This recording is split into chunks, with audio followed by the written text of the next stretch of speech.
네, 안녕하세요 여러분. 소리했던 남자입니다.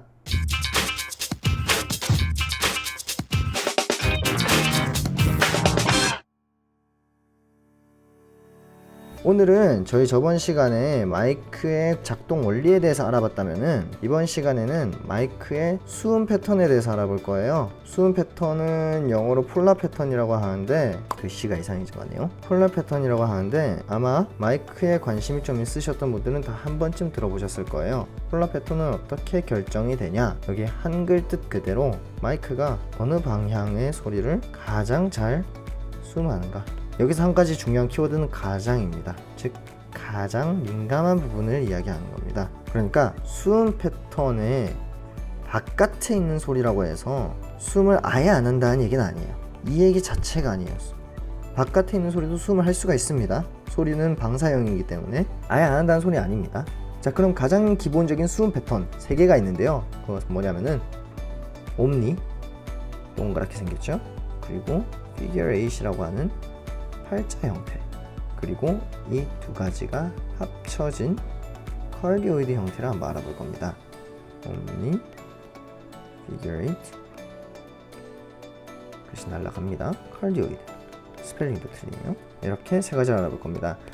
아마 슈퍼 카르디오이드, 하이퍼 카르디오이드라는 것들 많이 들어보셨을 텐데요. 그거는 카르디오이드의 단지 다른 종류이기 때문에 저희 카르디오이드 설명할 때 같이 하도록 할게요. 가장 기본적인 것은 이 세 개입니다.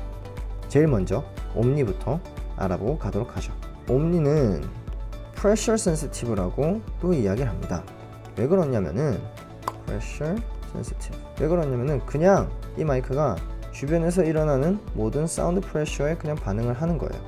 모든 프레셔, 가장 기본적인 형태입니다. 이 형태를 가장 많이 썼어요. 그리고 얘 다음에 나오게 된 친구가 figure 8이 되는데요. figure 8은 velocity 또는 pressure gradient라는 방식입니다. 무엇이냐면은 마이크가 이렇게 있고 이쪽이 앞, 이쪽이 뒤라고 쳤을 때 이 앞에 있는 정보와 뒤에 있는 정보를 받아들인다는 이야기예요. 그래서 이 마이크는 양쪽의 소리에 많이 취약합니다. 사운드 소스가 양쪽 옆에 있다면은 앞과 뒤로 배치하는 것이 좋습니다.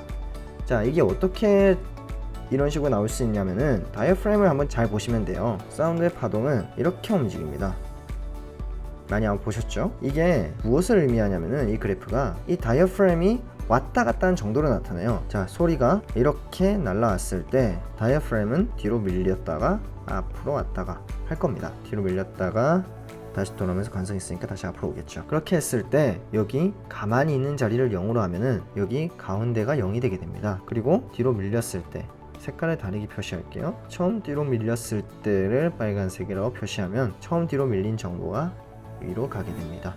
그리고 앞으로 다시 돌아오는 정보는 아래로 가게 되죠. 하지만 소리는 한 번 딱 오고 끝나는 것이 아니라 계속해서 날라오게 됩니다. 그래서 이 정보들이 아래와 위가 똑같지가 않게 되는 거죠. 그러면은 figure 8은 앞과 뒤의 정보를 받는다고 했습니다. 무슨 말이냐면은 이 앞에서 오는 정보도 기록을 하고 소리가 방사형이니까 소리는 이렇게 오는 것이 아니라 이렇게 나오죠. 소리는 사운드 웨이브니까.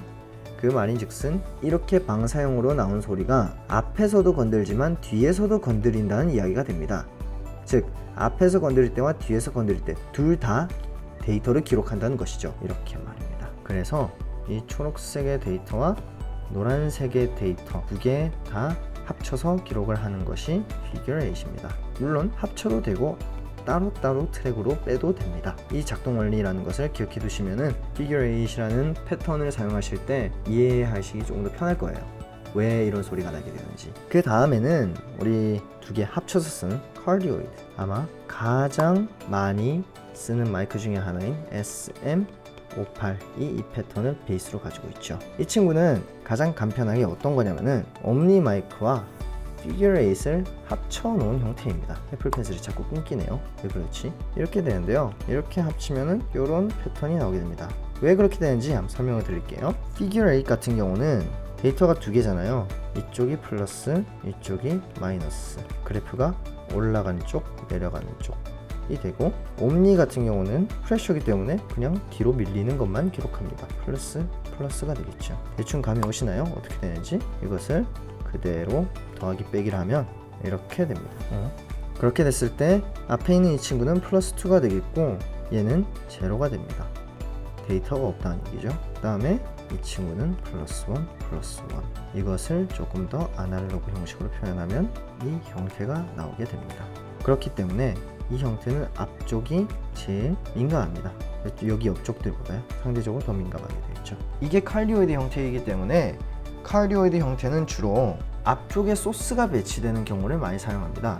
예를 들면 보컬이죠. 가장 자주 쓰이는 경우. 그 다음에 뭐 방송, 아나운서들도 있겠고요. 다음에 강연이라던가 이렇게 될 겁니다.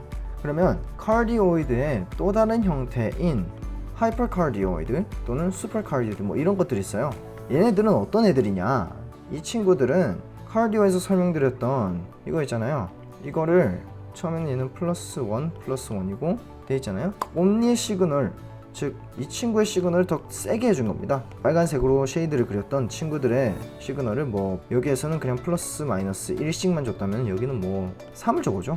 플러스 3, 마이너스 3을 주게 되면 합쳤을 때 빨간색 말고 초록색으로 합쳤을 때 여기는 마이너스 2가 되고 플러스 1, 플러스 1 앞쪽은 플러스 4가 될 겁니다. 뒤쪽은 상대적으로 약해졌지만 앞쪽은 더 세졌죠. 강하게 되는 겁니다. 이 원리를 이용해서 이걸 조금 더 아날로그 형식으로 그리게 되면 이런 그래프가 나오게 됩니다. 한 가지 차이점 보이시나요? 뒤쪽에 이 친구가 생겨버렸죠.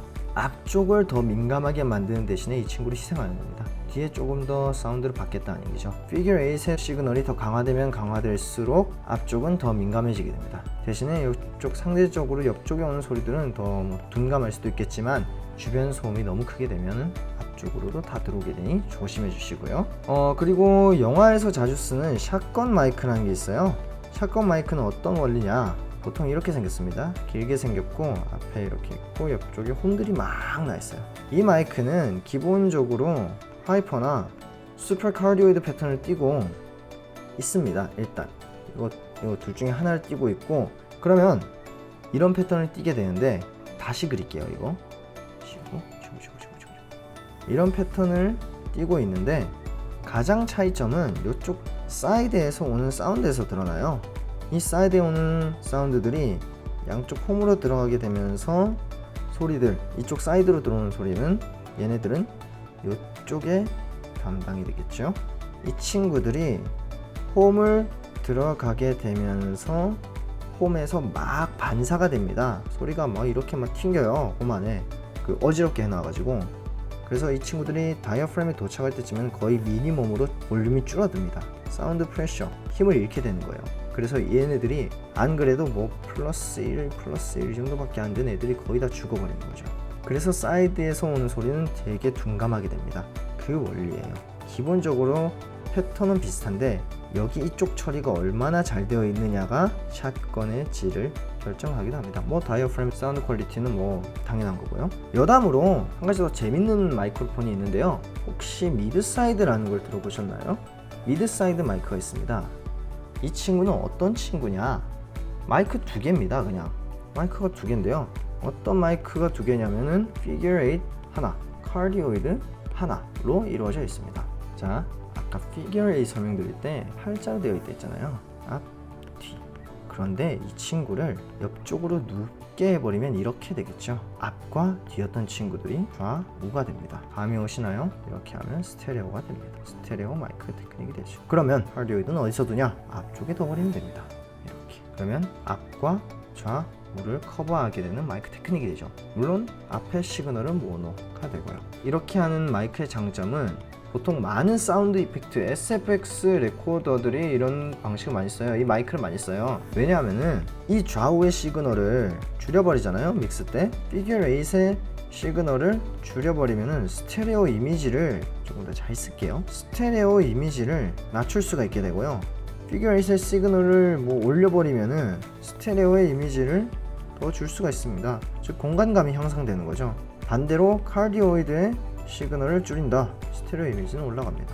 반대로 하게 되면 뭐 이것도 반대로 되겠죠. 그래서 훨씬 더 소스에 스테레오 이미지를 스테레오 이미지라고 얘기하자면 스테레오감이라고 해야겠죠. 공간감. 이 친구를 녹음 후에서도 조절할 수가 있어요. 리버브 형식이 아니라 정말 그 소스 이 자체에서. 그렇기 때문에 이 미드사이드 마이크는 사운드 이펙트 레코딩 하시는 분들은 정말 많이 씁니다. 거의 필수라고 보셔도 돼요. 저도 하나 가지고 있고요. 저는 줌 걸 가지고 있긴 하지만, 그래서 이것도 하나 장만해 보시는 것도 나쁘진 않을 거예요. 스테레오 마이크나 카디오이드 마이크 써보시고 이것도 한번 피겨 8과 이렇게 시그널 조정해 보시는 것도 나쁘진 않을 거예요.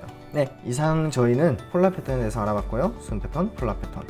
다음번에도 다른 재미가 넘치는 사운드 이야기로 여러분들에게 한번 찾아뵙도록 하겠습니다. 여기 영상이 재미있으셨으면 또는 유익하셨으면 좋아요와 구독 많이 눌러주시고요. 이상 소리였던 남자였습니다. 감사합니다.